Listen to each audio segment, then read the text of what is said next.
कुछ उसका पर्सनल कीमती सामान था जो ये है, ले लो।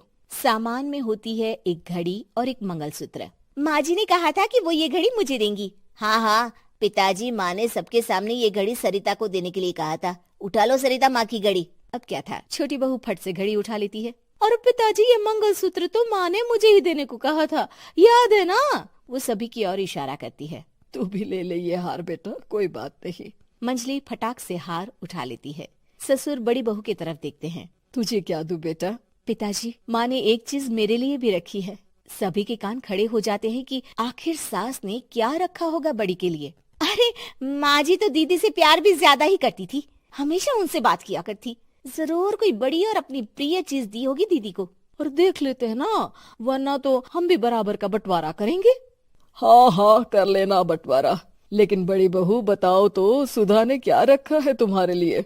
अभी तो हम लोग यही हैं पापा जी, जब जाने लगेंगे तो बता दूंगी। बड़ी बहू के मुंह से ये बात सुनकर बाकी दो बहुएं सोचने लगती हैं कि आखिर क्या है जो दीदी को सासू माँ देकर गई हैं। दीदी ऐसा तो नहीं ना कि पूरे घर का आधा हिस्सा माँ बड़ी भाभी को देकर गई हो? तभी वहाँ ससुर आ जाते हैं। नहीं नहीं, ऐसा कुछ नहीं है। मकान तो तुम तीनों का बराबर से है। देखो, बड़ी बहू से तुम्हारी सास ज्यादा जुड़ी थी, न जाने क्यों घंटों बात किया करती थी। पता नहीं क्या देकर गई है उसे। और ससुर जी, आपको क्या पता, चालाकी से पूरे घर के पेपर में साइन करवा लिए हो, या फिर कोई छुपा गहना।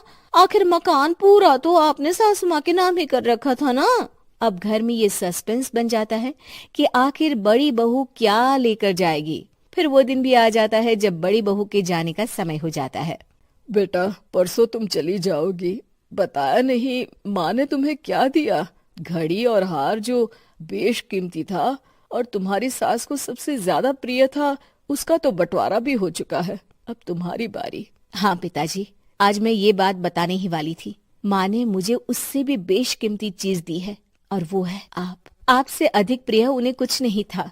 माँ चाहती थी कि आप मेरे साथ रहें। चलिए पिताजी। बेटा, मेरे पास तो कोई पेंशन भी नहीं है और ना ही कोई प्रॉपर्टी।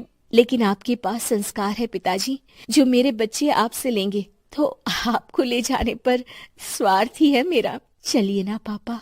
सभी के सामने पिताजी बड़ी बहू और बेटे के साथ उनके घर चले जाते।